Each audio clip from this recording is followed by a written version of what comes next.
Skyy Moore. I mean, the Chiefs, they have a wide receiver room that's featuring Marcus Valdes-Scantling, Darius Toney, Skyy Moore, but they were linked to Odell Beckham, they were linked to DeAndre Hopkins, and it seemed like they were ended up not taking on one of those because of the money involved. And so we're now at this point where Kadarius Toney being pushed up, and then he opens up training camp immediately injured. The one knock on him, which has been consistent, really. And so Skyy Moore is being pushed. I mean, he was going in like the 115 range, and he gets pushed into the top 90. Last year, 0 touchdowns until the Super Bowl, where he had one. I think, he only had one target inside the red zone in the whole of the year. He did play most of his snaps. I think it's like 47% of his snaps came from the slot. And with Juju Smith-Schuster moving on, I think a lot of people are just naturally pushing Skyy Moore towards that slot role.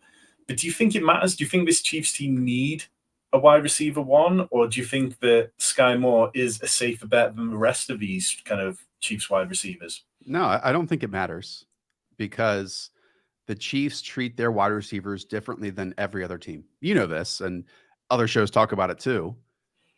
We look for players who are out there in 2 wide receiver sets because they're seeing a bunch of snaps. It's easier to get targets in those environments.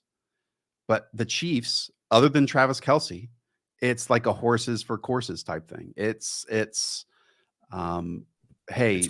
down and distance.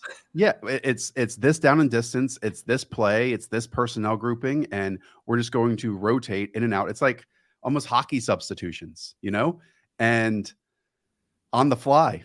And because of that, I don't know if we are going to see an alpha, a number 1 wide receiver emerge on this team. It's a hilarious conversation I see all the time where someone on Twitter says, "Oh, you can draft Patrick Mahomes as wide receiver 1 at pick 100 or pick 90 now," or whatever it is, whether that be Skyy Moore or Kadarius. Can you really? No, I certainly believe that Skyy Moore is going to have weeks this season. I think Rashee Rice is going to have weeks this season.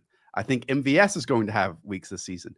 Justin Watson, when they go 3 tight end packages, is going to be the only wide receiver out there at that time. It's because they just play the game differently at this moment. So I don't know if we can use the same logical thinking of how we perceive other wide receiver groups to the Kansas City Chiefs. And I think at this point, Skyy, even though I really liked him when I went back and isolated his tape, I think it might be a bit out of control, but we got to this point last year too, So if you were playing on Sleeper and looking at a I'm fine with league, it. I'm fine with 127th overall, you'd be okay with this one, yeah? Yes, yes. It's just, it's like, last year was definitely not an impressive season, just 2 top 50 finishes, only 3 games with 3+ targets.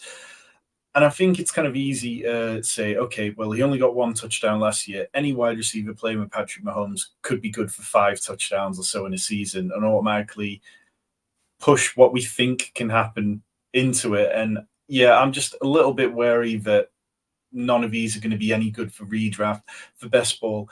It's too tempting. You talk about that kind of week 17 game, which I know isn't the be all and end all for every contest, but Chiefs Bengals, that feels explosive on paper, and particularly if the Bengals defense regresses this year.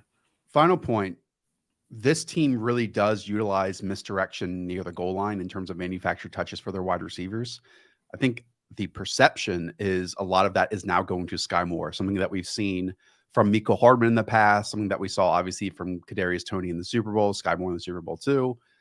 And again, I think many just believe that that's going to be headed in Skyy Moore's direction. I wouldn't be shocked if Rashee Rice gets that too, in terms of his yards after catch capabilities. So I know that might only equal, even though we saw it with Mecole Hardman against the 49ers, like 3 touchdowns in a single game, it might only equal 2 or 3 for the entire season. But that could be, 3 of one wide receiver's total of 5. And again, I'm not sure if Skyy's locked in to get that at this moment.